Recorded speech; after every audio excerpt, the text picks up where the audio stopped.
Qu'est-ce que porter le foulard signifie chez la musulmane? Le Coran dit à ce sujet, sourate 33, verset 59. Ceci est pour le moins à même de se faire connaître. Se faire connaître signifie se faire signaler, se faire reconnaître. La finalité serait-elle finalement l'identification?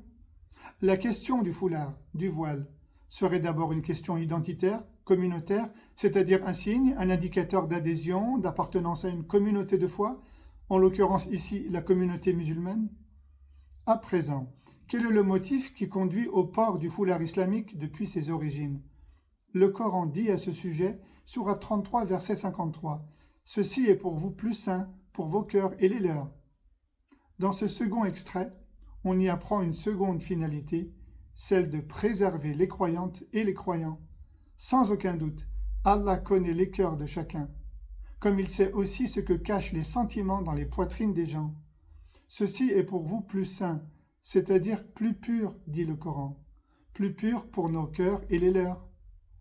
Le Coran encourage ainsi à la pureté des intentions et des sentiments, mais aussi parce que les cœurs sont fragiles, vulnérables devant la tentation. Ainsi, le port du foulard vise également à se protéger du péché.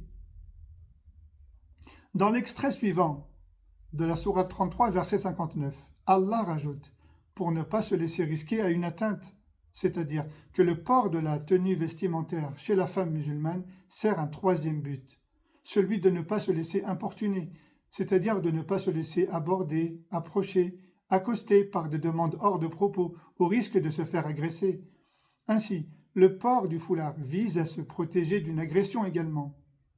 Comme tu viens de l'entendre, le Coran dit reconnaître les musulmanes, préserver les musulmanes, protéger les musulmanes, et leur éviter de se faire ainsi agresser. Mais dans quelle société?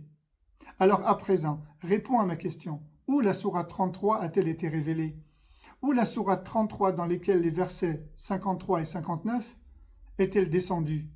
Et surtout, dans quel type de société? Alors sers-toi pour cela de la table des sourates qui se trouve à la fin de chaque Coran. Vérifie par toi-même et tu trouveras la réponse.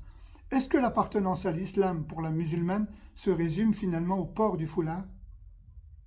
Et demain, à l'approche des futures élections, lorsque certaines musulmanes se laisseront approcher et risqueront de se faire persécuter, et auront été pour certaines d'entre elles agressées, violentées, voire même kidnappées, pour leurs convictions religieuses, certes trop visibles.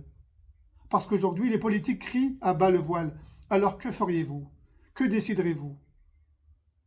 Vous attendrez qu'un drame se produise pour crier ensuite à l'islamophobie et attendre que justice soit faite, ou bien leur recommanderiez-vous de le retirer immédiatement?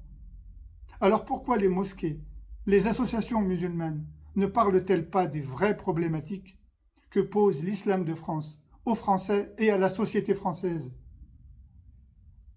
Pourquoi les associations musulmanes, les mosquées, ne s'inspirent pas du modèle d'islam du messager d'Allah Mohammed sallallahu alayhi wa sallam quand il vivait à la Mecque dans une société non musulmane?